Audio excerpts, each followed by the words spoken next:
Hey there, folks. This is Craig. I am the host of Acid Horizon. And if you are new to this podcast, we are a philosophy podcast that occasionally ventures into other territories such as music and art, and today, poetry. If you have become a fan of the show, or if you want to participate in our monthly reading groups, it only takes $1 to join our Patreon account. Also, there's other ways to support us. Many of us here have blogs. We also have a merch store. So at the end of today's show, go ahead and check the show notes. There you'll be able to find a link to Finalists, the book in focus today. Also there you will find the link to our Patreon account and the other links I mentioned. Okay, let's get to our chat with Ray Armantrout and talk about her most recent poetry collection, Finalists.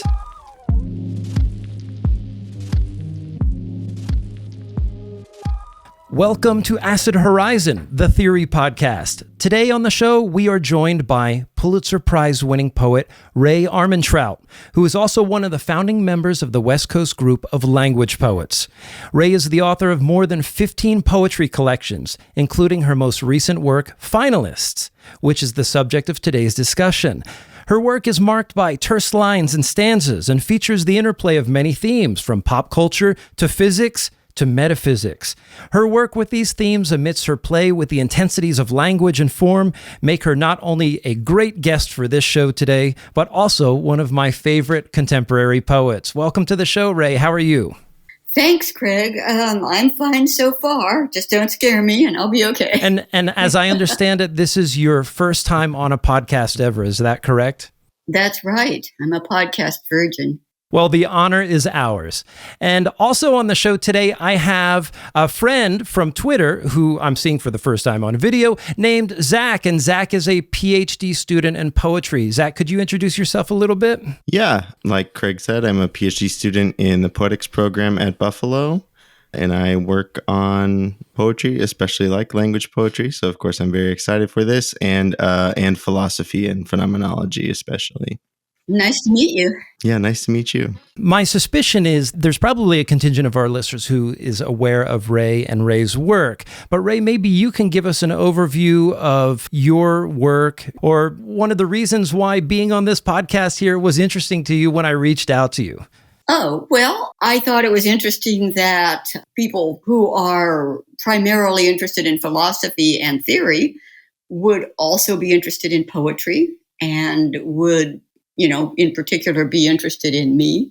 I was honored by that. I like all kinds of overlaps between domains that don't usually collide so much.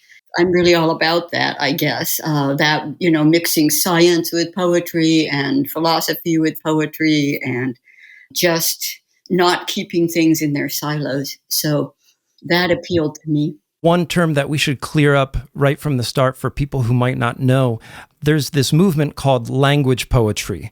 Could you say a little bit about that? How does language poetry distinguish itself from any other kind of poetry? And is this still an active movement today? Well, first of all, we the language poets, did not invent the term language poetry. And I personally think it's a stupid, redundant term, but it stuck nonetheless. And it's a movement, really a group of friends in their 20s in San Francisco and New York in the late 1970s and early 1980s, so a long time ago now, who came together for various reasons. I mean, part of them geographical. People who were, to some extent, interested in theory and didn't want to keep thought separate from feeling. But that's only, one aspect of it. There are so many different things we could talk about. Back in the late 70s, the kind of poetry that really dominated the magazines, the mainstream poem, was a short narrative poem with a sort of epiphany at the end. And we felt smothered by that, and like that was really comically simplistic in some cases. I'm not putting every poem from that period down, but we were living in the era when the Vietnam War was still going on, and we'd just come out of that, and so there was a kind of maybe suspicion of language and desire to take a second look at it. a lot of poets from that time, and not just language poets, but from other movements too, were using found language. You see that in some New York school poetry from the same period. Found language meaning just kind of taking text and looking at it critically. And erasure would be an extreme example of that, for instance. As language poetry developed, some things that I liked about it, I'm just going to focus on the parts that seem relevant to me. One is there can be gaps between sentence and sentence in terms of, meaning and content. There can be gaps in terms of stanzas, lines and stanzas. If you're working in actual verse, a lot of those writers wrote prose poems. And by gaps, I mean more like jumps. There can be kind of leaps that seem disjunctive between one part and the next. And so that the connections, if there are connections, and I like it when there are oblique and maybe ambiguous. Various people might read in different ways. It doesn't mean you can read in any way. It's not a free-for-all, but there can be different productive ways to read a given poem. So that's an aspect of language poetry that I like.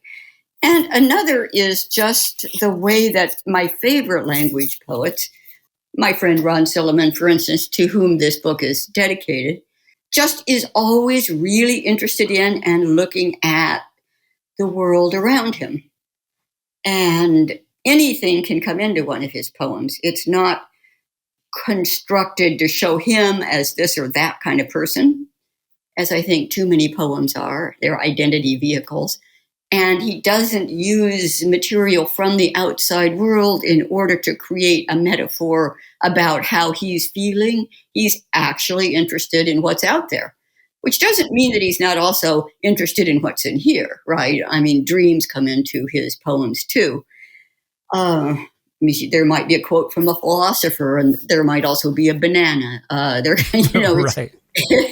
It's really an encyclopedic possibility of attention. He's got a line that says, "Attention is all." He's going to love this podcast, by the way. I'm going to have to send him a link to this. I didn't know I was going to be talking so much about him. But my work seems very different from his if you just look at it. And Yes. It is very different from his. But some of those things that I admire in his work, I think, or I hope, are in my work too. The ability of the world to enter in unexpectedly and change the trajectory of the poem. I think one of the things that attracted me to your poetry and similar writers too, and I would say those poets associated with the language poet movement, is that it kind of puts these discursive elements on a plane that is, in some sense, non-discursive, especially when we're talking about the gaps. It leaves a lot of breathing room for the imagination. It leaves a space for multiple interpretations, and therefore gives you a sense of freedom about the kinds of things that language can do.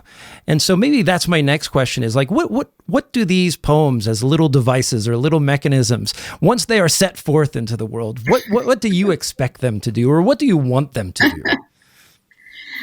Well, I just kind of let them go and I free them. I set them free into the environment. I don't expect them really to do things. I expect them to do, I expect them to do things in terms of my head when I'm writing them. I know when I'm satisfied.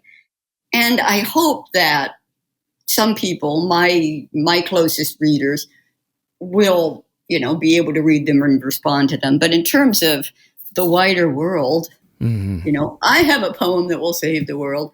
I don't have grandiose expectations. I don't know. My hope for the world is that in 30 years there will still be readers and books. Really. Mm-hmm. Well, maybe a good way to start off is actually take a look at one of your new poems in the new book, Finalists, which we are focusing on here today. And all of us who are in the room right now have read all of the poems that you have flagged for me in the new book, especially as they relate to things like metaphysics, physics, phenomenology, and so forth. So what's a poem that you would like to put forward to the readers right now? What are you in the mood for? And could you read one out loud for us? Sure. Lions.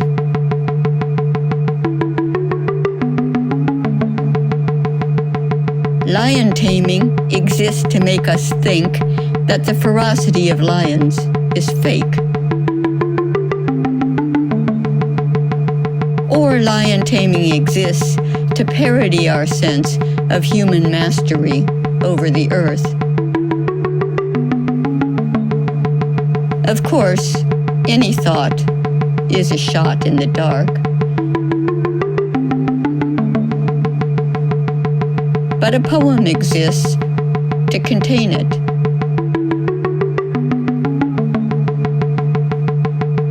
Now a thought is a watched pot. Great. And I think this is a great poem to start on because it talks about the discipline or the enterprise of writing poetry.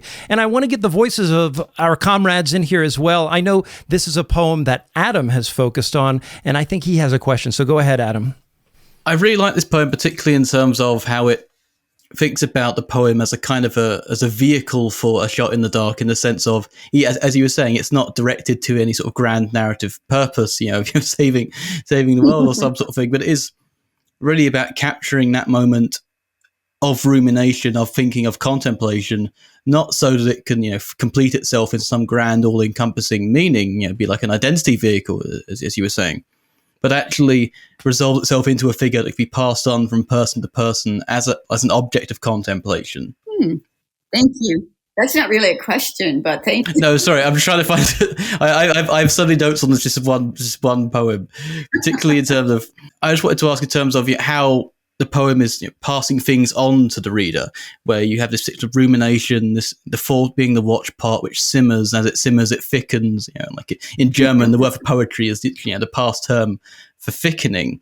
And I'm just wondering about sort of how this ruminative element comes into how sort of you address your poems to the reader, and how the reader is centered in this. Are they meant to be carrying on the kind of thought? Is every poem a kind of provocation into rumination, into contemplation, and how this method takes people at both ends?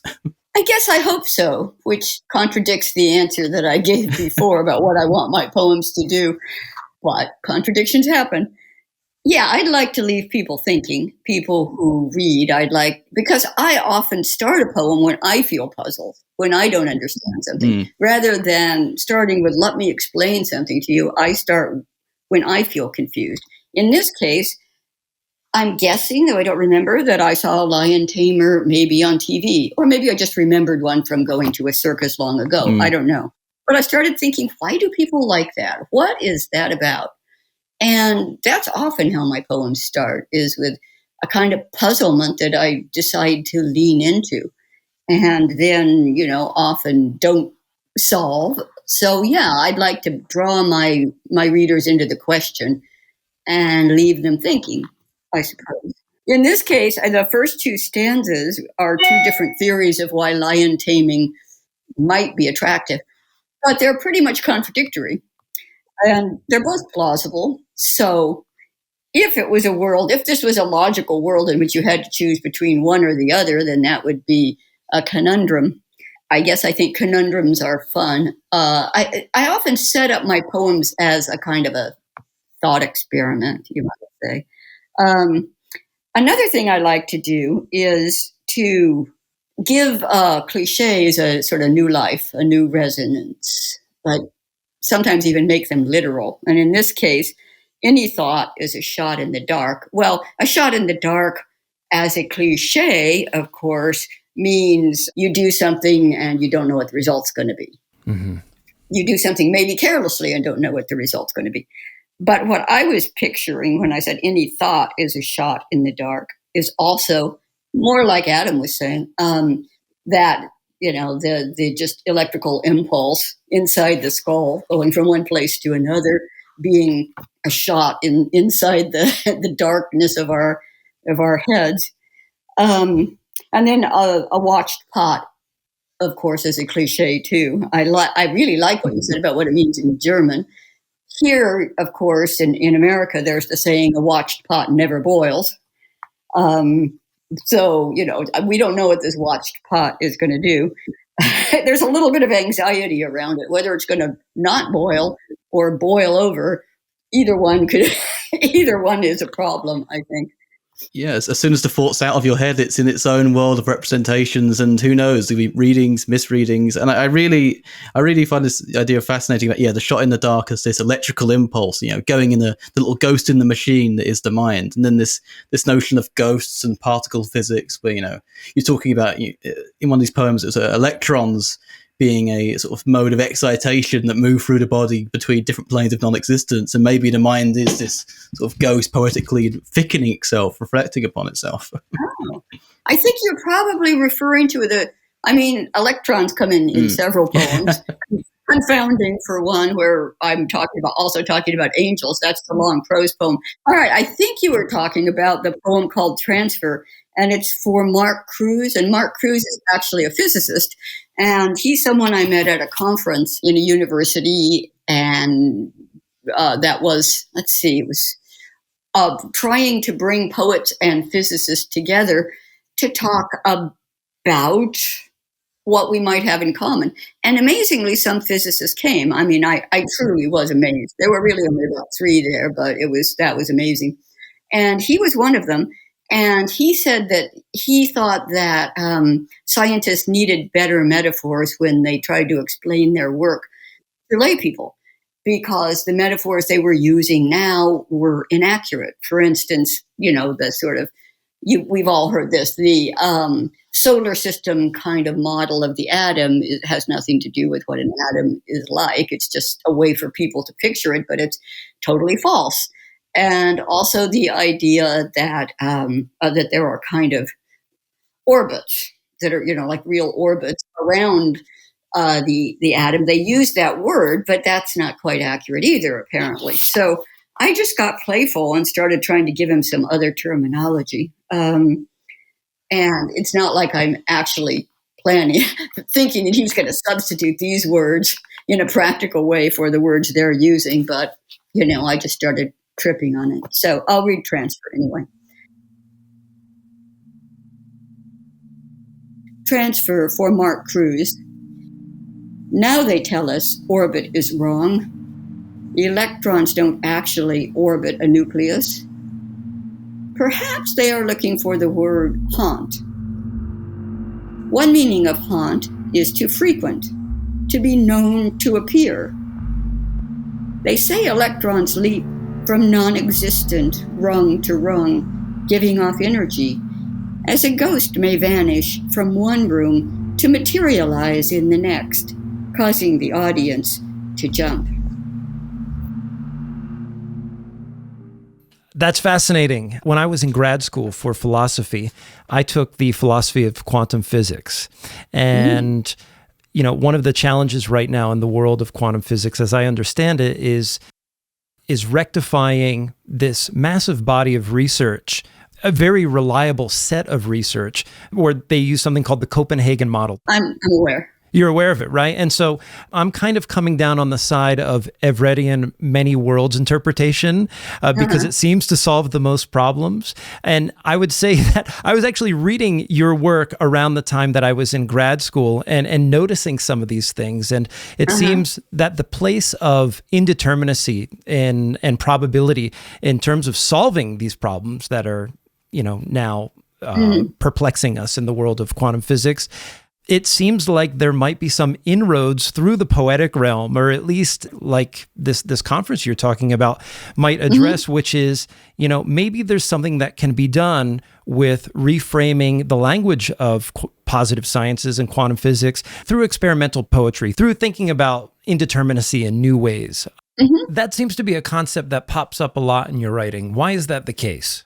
I think, it's fascinating that the word indeterminacy, of course, is in quantum physics, but it also has been used in poetics for a while now, going back to the 80s, without any particular awareness or cross-reference to quantum physics. It pops up in Marjorie Perloff criticism, for instance, having to do with ambiguities that are allowed to exist. That's kind of like a superposition of particles in quantum, or of states in quantum physics. These sort of parallels have been around for a while. Well, so my question was, so in preparation for this, I went into the Buffalo archive and looked through a bunch of your work. One of the things that I was struck by, that I was noticing, especially in some of like your first book, Extremities, there's this really strong, it seems to me, this really strong Williams influence, where there's this, for the listeners, imagism was a movement that was about, in poetry, that was about, using precisely sounded language to achieve the, quote, direct presentation of the thing. And I was thinking how, on the one hand, your work had that influence, but there was also this very distinct difference in your case, which is these interruptions that'll happen in the sound. Whereas with Williams, it's sort of all of a piece. But you will have these, which I think comes partially from the found language, but these little interruptions. And I was wondering about, and often when it happens, it's preceded by an or. So even the poem we were just talking about, or both of them actually have that or. And I was wondering if that relates to the indeterminacy somehow, if there's this sense in the way you sound your poems, there's this this or like the response to Pounds, and you have Armantrout's or. I do use or a lot. I actually don't see it in transfer, but it may be there still. But I know that I do use that quite a bit. And I think it's because, as with lion taming, there are just different explanations for things, to get back to what you were saying, Craig. There's the Copenhagen explanation of quantum physics and the Everett explanation, the multiple worlds explanation. And in a lot of cases, you can, there are different ways to see things or talk about things.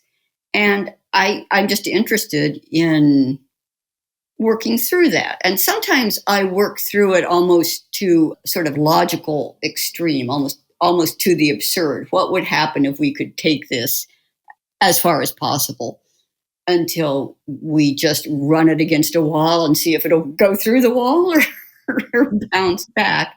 So some of my poems are like that. And I guess that's what I mean by saying that they're like thought experiments. But yeah, or and as if are two little phrases that come in a lot. And I guess that you don't see in Williams. You certainly don't see as if in Williams, I don't think. Those phrases may express doubt, or they may open up to alternate interpretations. Related to the notion of indeterminacy is this idea of surprise, which is an operational concept, I think, throughout a lot of your poems, but it's one that is a thematic concept in the poem Surprise, Surprise. And I was hoping that you could actually read that for us. And then I actually had some questions about it, because I think this poem in some ways typifies something that we see quite often with respect to surprises in your poem. Okay, yeah, this is fun to read.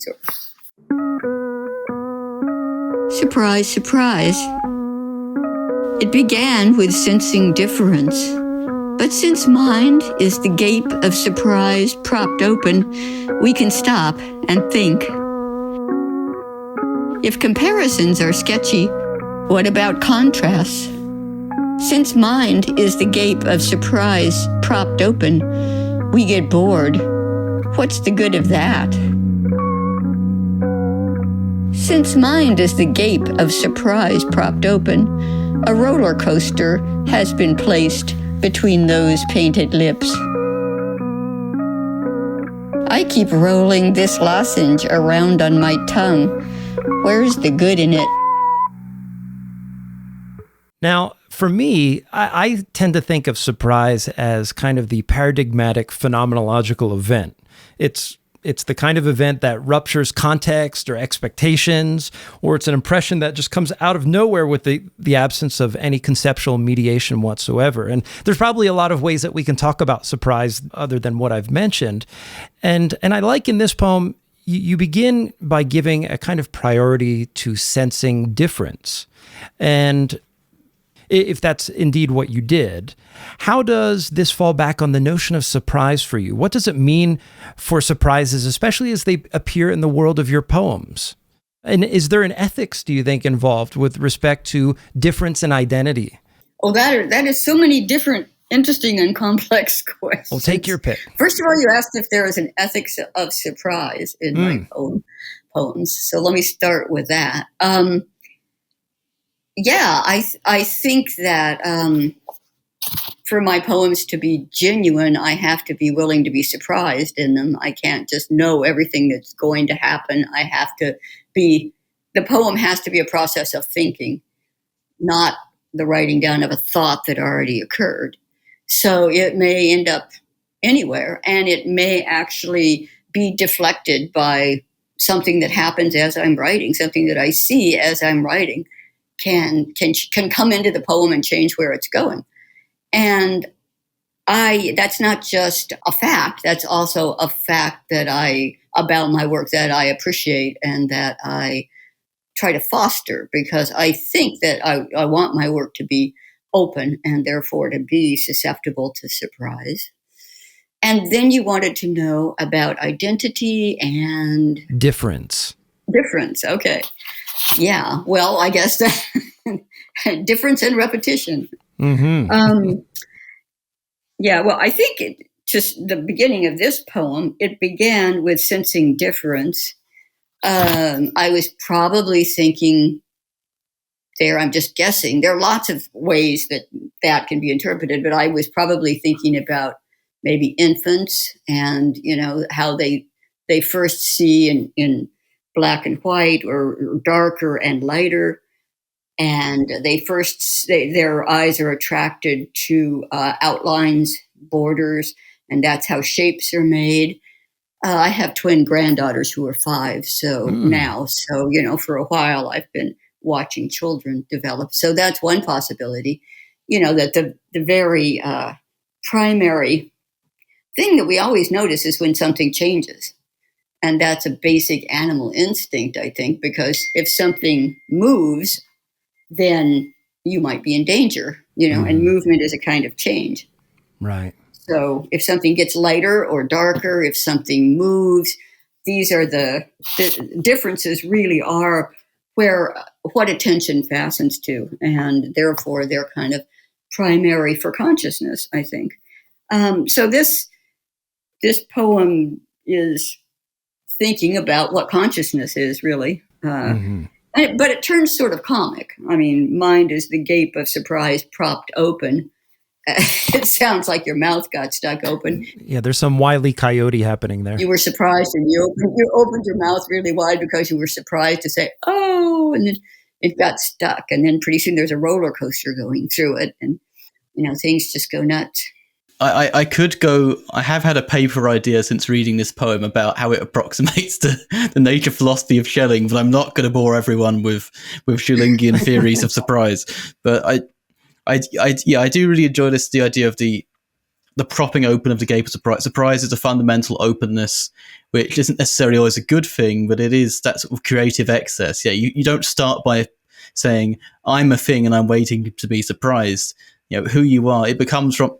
Yeah, as kids growing up, you start off by hiding things from peekaboo games. It's a matter of surprise. As soon as they learn to be surprised, it's almost like they've got a sense of themselves and that there are separate things from the world. It all starts with sensing that difference. Otherwise, you couldn't reflect back upon yourself in that way. So it is this quite affecting sort of term from the metaphysical of the comic, which I just really enjoyed. So thank you. You're welcome. Zach, how about you? Yeah, I mean, I'm very struck with this description of mind. I was wondering, are you working with found language much in this poem or in this one? No. Not in this one. Finalists? Let's see, am I working with found language in any of the ones that I've read. I don't really think so. Not that I mean, there are some poems in this book that do, but not here. I mean, at this point, I have read a lot of cognitive science and a lot of physics. I don't claim to be some genius who can really read at a scientist level in all these fields, but I read. I'm just interested, so I read Scientific American or whatever, and just think about what I read, and I've absorbed a lot of it by now, and I've lived long enough to see that theories come and go. One one's the big thing, the new truth, and then there's another new truth. That makes me sound cynical. I'm not really cynical in that I'm not saying there's no such thing as truth. That's a kind of cynicism I want to avoid because there's too much of that going around lately, right? I think there probably is something like truth that we have to keep seeking, or else we're up shit creek, but we're probably never going to get there. Well, this raises a practical question too. I mean, especially with respect to surprise, immediacy, and indeterminacy. When you're writing these poems, what is your revision process like? Because it seems like there's a lot of intuition, spontaneity involved with writing a Ray Armantrout poem. What is it like to come back to them? Do you have a process for this, or is there an element of surprise even in landing on a poem that you've written 3 months ago and editing it on the spot? How does that work? I usually edit, as I'm going along, and also write afterwards intensely for a few days. Once in a while, I'll come back to something a couple months later and change it, but that would be, 5% of the time. Mostly I do my revision in a kind of intense burst until I'm happy with the thing. And a lot of it is condensing and just getting rid of extra words. Sometimes it's manipulating the tone so that, because we've been talking about ideas, but I think poems are also sort of fields of feeling or atmospherics of mood. I mean, that last one that I read, Surprise, Surprise, is kind of absurdist, right? But there, another poem might have a different sort of feeling sphere that I want it to be in. And so I have to kind of nudge the words a little bit until they carry not only the meaning, but the feeling that I want. I wanted to ask on the topic of truth. For instance, I know you in your autobiography in quotes, perhaps, what you called true. There's a lot of play with that question of what does it mean to write truth, and can you write truth? Do you think that poetry can be true, or is there a connection between poetry and truth? Well, I think there's a connection between, this sounds pretentious and I don't mean it this way, but there's a connection between seeking truth and my poems in that, but it's a kind of Charlie Chaplin-esque or something connection. It's that I'm always, heading towards truth and getting knocked flat by it. It's like a comic or something. It's a cartoon in which I'm the truth seeker that, is always falling off the cliff or getting flattened by the factory equipment or something. So I guess truth is a motivator. The idea of truth is a motivator for me, but it's more than it is a thing that you can actually get and take home and put on your mantle. Yeah. I mean, partially I asked because one of the arguments I've been trying to think through about poetry is whether poetry has a special kind of relationship to truth, or a special kind of truth where exactly what you were talking about, something like a mood or an ambient sphere that would be a kind of the world as it's held together would be something that a poem in particular could think about. I mean, it seems like something could be true within the. And I don't think this refers just to poems, but it especially does with poems. Any kind of small closed system, something can be true within that system. But, if you open it, then it might not be. If you open the system, it might not be true anymore, if that makes sense. This is one of the risks of not watching the pot. It comes open. Yeah. Adam, did you have something? I was going to mention something about Freud, but just going back to the notion of systems, I mean, thinking about the system processing poem, particularly when it comes to the inputs and outputs, it only makes the truth of the poem only makes sense in how it congeals, how it operates it's like an internal coherence kind of truth in that sense. It's internal differentiations.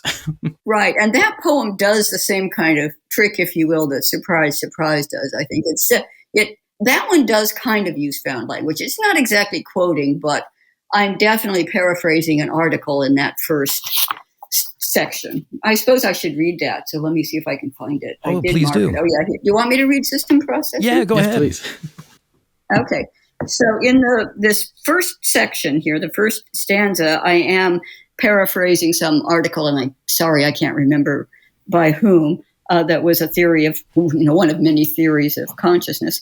And then, as you were saying, I was, in the second section, I was sort of asking, well, okay, how could this be instantiated? And I sort of instantiated in a theoretically plausible but actually ridiculous way. You'll see. All right. System processing. In the new view, a system is conscious when the information within it is both differentiated into parts and integrated as a whole. At the estate sale, every room is filled with a different kind of doll. Barbies, babies, Raggedy Anns, side by side on beds, chairs, counters.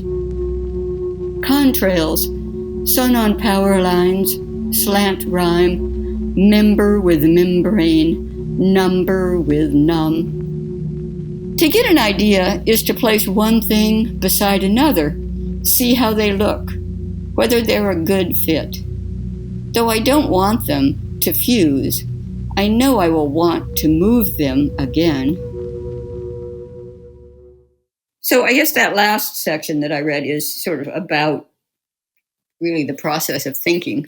I think about thinking a lot. Mm-hmm. So maybe I should have been a philosopher, but it's more fun being a poet. I think. I'm betting. When I was reading this poem, I was getting so many different philosophical tangents coming in. You have the cyberneticist, you have Bloch's theory of the functionalist model of a mind, where it is just a system that's all differentiated. And then with the slant rhyme, it's almost like you're asking. It's almost like you're asking the reader to produce a system themselves. See, here's a difference. Unify them in the idea, but don't let it linger too long.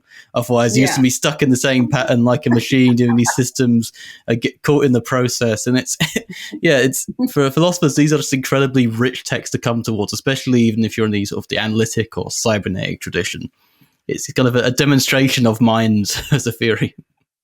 There is a Polish critic, I'm going to say his name wrong, Kacper Barczak, who wrote an article about me that was published in, I've got it upstairs, but it was a journal of pragmatism or pragmatist thought or something. So I have at least once been used as an example for philosophers to look at.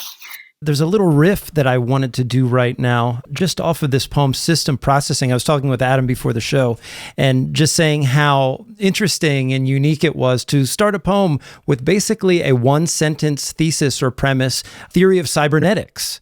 But then we get this break, and it's a hard break. I wouldn't even know what to call the break as it looks in the text. It's like a trumped up M dash. You know what? I mean, that's something that Wesleyan did. I use an asterisk, but that's also a hard break. I mean, I put between the sections, and this is typical for me, really. Sometimes I use numbers, but sometimes I also use asterisks. And Wesleyan doesn't seem to like my asterisks, and so they put in these other devices. But it just means to me, well, now I'm moving on to something tangentially related. And what I love is appearing at this estate sale, which the mood that it brought me into as juxtaposed to the cybernetic theory, is one that's, in one sense, crass and quantitative. Here's all of the personal effects of somebody who is presumably died, right? And now they are being liquidated. But at the same time, there's a kind of haunting element to it as well, where these two worlds kind of collide, this sort of brute economism of, we got to get rid of this estate, but at the same time, now we are in the stranger's home, and I imagine there's smells, and I imagine there's a kind of uncanniness, especially to seeing dolls in different rooms. Yeah. I was wondering where this image came from, and how you think it relates to the cybernetics. Well, it came from the fact that my husband went to an estate sale that was really weird and came back and told me about it, and he said that the whole place was filled with dolls. And that, one bedroom had Raggedy Ann dolls and another bedroom had Barbie dolls. And I had been reading this article. But anyway, I thought, that is so strange. I've got to write that down. And then I thought, well, how does it relate? If I could use these things as an example to fill in for the cybernetics theory, because, a theory should be able to work with different examples, right? That's right. That's right. The system is conscious if the information within it can be both differentiated into parts, i.e. Barbie dolls and Raggedy Ann dolls, and integrated as a whole, i.e. dolldom in general, I guess, or house full of objects for sale. Or, I knew that was going to be absurd, obviously, but I was trying to overlay the abstract onto the all too concrete. The original paper is also quite absurd, just to have a bit of fun with it. The original paper, if it's the block paper, it's imagine if one robot was being controlled by everyone in China at once. The philosophers always like to stretch their thought experiments. Yeah. I was thinking I also was jumping to philosophical things with this one. This is influenced by just reading The Critique of Pure Reason, but Kant describes space as a form of intelligibility where the mind places things next to each other, right? So I think it was interesting in this poem, like is a poem a kind of thinking that places things next to each other or something like that? Yeah. Is a poem a kind of thinking that places things next to each other? I think that's true. That's what metaphor does, right? That's what simile does, and in the most obvious way. And in my poems, there are metaphors, but also there are these kinds of juxtapositions that we've been talking about over these breaks that, I want you to look at this in terms of this. How does this work with this? So for me, it's true. And I think it's true for other poets too, that, poetry is about bringing things together and either seeing, oh, this works really well together, or maybe this clashes. I'm interested in clashes more than most poets, I think, but it's the same thing. For something to clash, you have to bring the two parts together. Well, I think you say in one of the poems, if comparisons are sketchy, what about contrasts? Yeah. That's one of the very lines you use. Yeah. Well, one poem that we were talking about quite a bit once we decided that, Ray's actually going to come on the show, was the poem on melancholy, especially because we like to talk about the work of Freud and everyone who came after Freud to either critique or pull something from him. I was wondering if you could read that one for us again, and then we could ask you a few questions about it. Oh, yeah. This is actually one of my favorite ones in the book. Yeah, me too. On melancholy. What I thought of as a pleasant lingering on things, tender, without the flurried rush of hope, Freud called melancholia. A state in which a person grieves for a loss she is unable to identify. What I experienced as a general attunement, wishing only to continue, a suspended attitude, Freud described as narcissistic identification with the object that becomes a substitute for the erotic cathexis. And what if, in my case, there are multiple objects? Whatever appears outside this window, the dangling threads of the weeping cypress. How I would love to make the elegant, dismissive gestures of those long fingers. beside the white phone lines plunging almost straight down or up, taut, catching occasional rays of sun, like a child's idea of a message. Like I said, Adam and I had some comparable thoughts on this, but I'll let Adam go first. Yeah, I mean, I really just love this one as a kind of defiant stance against Freud's very, his views of narcissism and of melancholia, particularly insofar as it's a kind of narcissism of Freud. You're saying everyone is a narcissist, or they're hysterical, or they're just erotically dispossessed, insofar as they won't conform to that kind of Freudian definition. And what I really like about this poem particularly is it seems like you're trying to put forward a kind of a defiant presence within the world. Actually, I'm attuned to this. I'm not, focusing on the rush of hope, which, if anything, is actually going to lead to a lot of mourning for objects that you can't quite identify.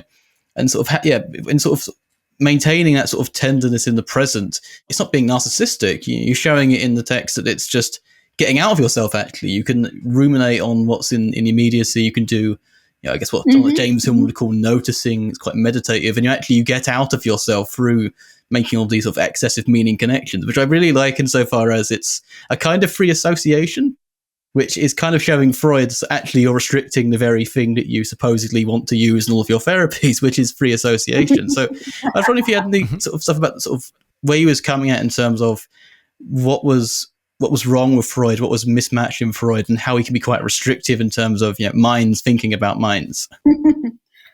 Well, I sort of enjoy melancholy, but it is something that, for me at least, is. I mean, I don't like to be extremely sad, but slightly melancholy is a pleasant state in a way that just allows you, as you said, to ruminate. And when you've given up on any immediate hope, it's like your eyes are opened, and now you're not straining towards one particular thing. You are just seeing whatever's out there and allowing yourself to be with it. And I find that pleasant. And, sometimes I do it for a long time. and it seems like Freud wanted people to get on with the business of heterosexual coupling and then going to work, or going to work and then heterosexual coupling. I don't know, some kind of business. And to be healthy was, to be in a state where you could do that. And I just wanted to make a space for this, other condition. I mean, I present it as being slightly perverse, but then I'm just kind of playing with that idea. What if, in my case, there are multiple objects, like pansexuality or something, but then it's just like whatever appears outside this window, the dangling threads of the weeping cypress. And then I personify that a little bit. How I would love to make the elegant, dismissive gestures of those long fingers. It sounds like some really elegant woman, telling you to get lost, kind of. So there's a kind of playful, erotic ambiance in the whole thing, but it's not focused in the way that Freud apparently wanted our energies to be focused. Well, he's in that Oedipal triangle of daddy, mummy, me, which I think Craig could go on a long diatribe against as a Deleuzean here, but. Well, my sentiments are exactly the same as Adam's in the sense that, and yours too, Ray, in the sense that there is something, it's interesting. Rarely do we think about enjoying melancholy or enjoying sadness or it being the object of enjoyment, especially in a culture that's been so overcoated by therapeutic modalities and therapeutic ideology.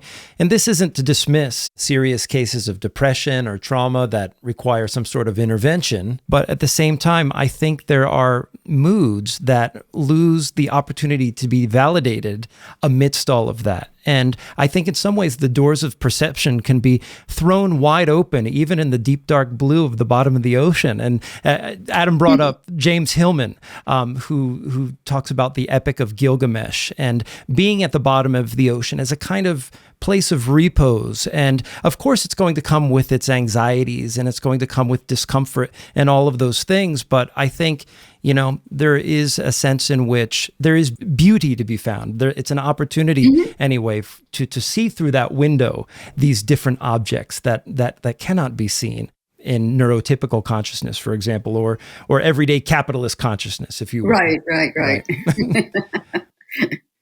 Which to some extent Freud was preparing us for, I think. Oh, absolutely. Yeah. Put us back in the meat grinder, make more babies. I mean, I don't mean to be reductive about Freud. There's a lot of, there's a lot of meat, speaking of meat grinders, to Freud. And obviously a lot of people have found a lot to think about there. So I don't mean to be dismissive seriously about that, but I took umbrage at his remarks about melancholy. One thing I'm curious to ask you, Ray, is how you feel about the idea of lyric or the idea of the lyric. And the reason I ask that is that I know somehow one of the things that got repeated about you often was, the quote unquote, the most lyric of the language poets, which to me seems a bit of an odd description. But I just recently attended a talk by Tyrone Williams where he was defending the lyric, and I've noticed the lyric is becoming popular again, even in more avant-garde poetry circles. But I was wondering both whether or not you identify with the lyric and also just in general how you feel about the lyric. Yes, I've heard that thing that I'm the lyric language poet. And I don't know exactly what that means, except that many of the language poets at a certain point started writing prose poems like Lynn Haginian and Ron Silliman and others. And some of them went back to writing in lines to some extent later. I think what people mean is just that I tend to write short poems, and instead of some of these book length works that some of the other language poets write. And because they're short poems, they have a different kind of, they hang together in a different way. And I don't even know what lyric means. I mean, one thing that it used to mean is that it was sort of a love poem in which one speaker was addressing somebody else, a you. But in my poems, there are different speakers. Clearly, I mean, when I'm paraphrasing the cyberneticist, and it's not in quotes, it sounds like it's me talking, but it's not really. So there are different voices in my poems, and they're not always particularly separated. So you just have to distinguish them if you do, but tonally, by, who would say such a thing? What kind of person would say that?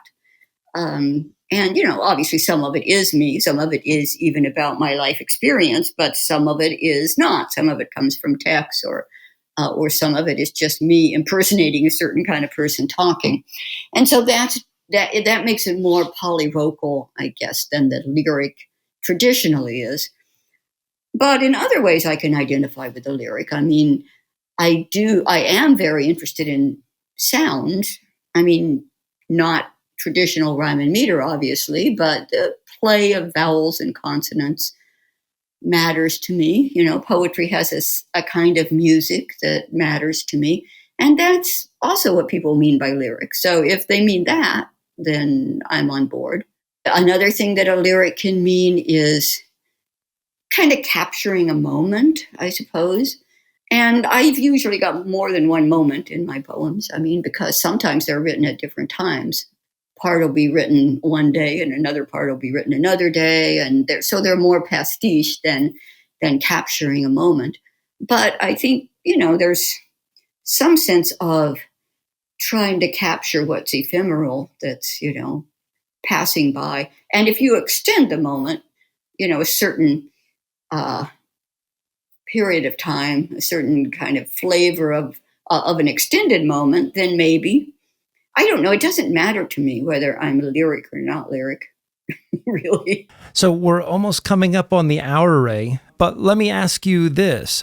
A lot of our listenership is very interested in philosophy, critical theory, and those sorts of texts. I would say within, that sort of genre of works, who were some philosophers who most influenced you in your writing of poetry? Well, I'm going to tell you some philosophers whom I've read with interest, but I'm not sure that any of them influenced my poetry any more than, say, the scientists or the cyberneticists or the physicists that I quote. They come in, they inform my poetry just by giving me ideas. But in terms of influencing my poetry, I guess it would be other poets. Emily Dickinson, William Carlos Williams, or some poets that have influenced me.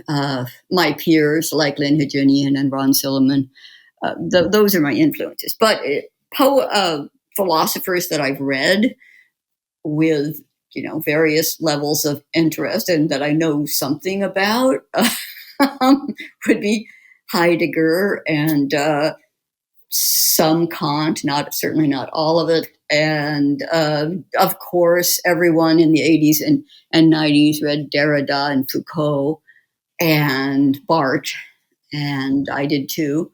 I think that Derrida is a very poetic writer. I mean, his writing is like a poem in itself.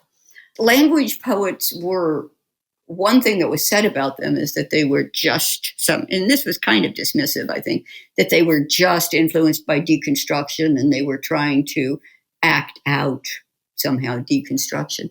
But I think that, we started writing and we knew each other even before Derrida was translated, really, a little bit before. So I don't think there was any kind of direct influence. I think maybe there was a moment in which those philosophers started, the deconstructionist philosophers began writing, the language poets began writing. It was, a sort of post-1968 maybe moment all across the world. One thing doesn't have to come directly from another. More recently, I've read some of that object-oriented ontology. Oh, interesting. I wouldn't say I was crazy about it, but it's interesting. It's kind of the anti-phenomenology, right? And some of it, the more speculative realism, I guess it's called, part of it, like I'm going to butcher his name, Meillassoux, some of that is interesting. Badiou, I'm terrible at French names, but you know who I mean. The event. Do you think this term postmodern has done as much damage to the field of poetry as it has done maybe to people's understanding or willingness to engage with certain kinds of philosophy? Maybe. I mean, do you mean to the readership of poetry or to people writing poetry? Either or. I think it's done. It has apparently done damage in the way that it has been interpreted. And this is not going to be about poetry, but it's been the way that it's been interpreted in the culture generally as a kind of free-for-all relativism that has now been appropriated by the right wing in a really toxic way that makes us all very, very sorry. And we never knew that was going to happen. Come on, some things are true. Stop it. Your inauguration crowd was not huge. That's the truth. I think that postmodernism has been cleverly weaponized by the right. And who would have expected that? Wow. Here we are now. This is your 15th book or your 15th collection of poetry. Is that correct? I've kind of lost count because it depends on what you mean. Right. So I have some smaller books and some chap books. And I mean, it's at least 15, depending on how you count. And whether you count prose, like True, for instance, or maybe. So moving ahead, what is next for Ray Armantrout? What are some goals that you have for yourself as a writer, or maybe even outside of the scope of writing? Well, I have another book almost finished, believe it or not. It's going to be called Go Figure. And I'm probably going to be finishing that up by June, I'd say, and submitting it to Wesleyan. And then after that, I don't know. I'm having a kind of existential crisis about that, in terms of my age, how much I've already done. Do I want to repeat myself? Have I already done and said everything I want to do and say? Is the world just so hopeless now? Have we done so much damage that the best thing we can do is just shut up? I mean, all these things occur to me. Probably I'll keep writing because it's a habit, but I am. I don't sound depressed, but I am a little bit depressed by just all of the bad news, and it's giving me pause. So I might take a pause. Well, I'll say this. Your poetry came to me at a time where I was at a sort of an emotional crossroads, and I think your work is very good for that. I think your work, at least in my case, has elicited the effects that we talked about here today, some of the beauty that we can see in Melancholia. And I just wanted to personally thank you for being part of my individual and emotional journey. So I highly appreciate your work. Oh, thank you, Craig. And so to finish up, we will listen to one more poem by Ray. But before you do that, go ahead and check the show notes to find a link to Finalists. Finalists is out now from Wesleyan Press, and Wesleyan also publishes many other poetry collections by Ray. Also, we would greatly appreciate it if you subscribe to Acid Horizon. We have monthly online reading groups for philosophy. We also have a merch store. All of those links will be in the show notes. Until then, we have one more poem from Ray Armantrout. This next one is called Hang On. We'll see you next time. Hang on. Domestic as an empty shopping cart parked on a ledge above a freeway. Artifactual as an acorn barnacle. What is the purpose of barnacles? People ask the internet. Barnacles are filter feeders. They're fish tank decor. A plaque of barnacles on top of a toilet. This cluster of brittle puckers clinging to its old idea. These craters striped pale lavender for some unlikely eye.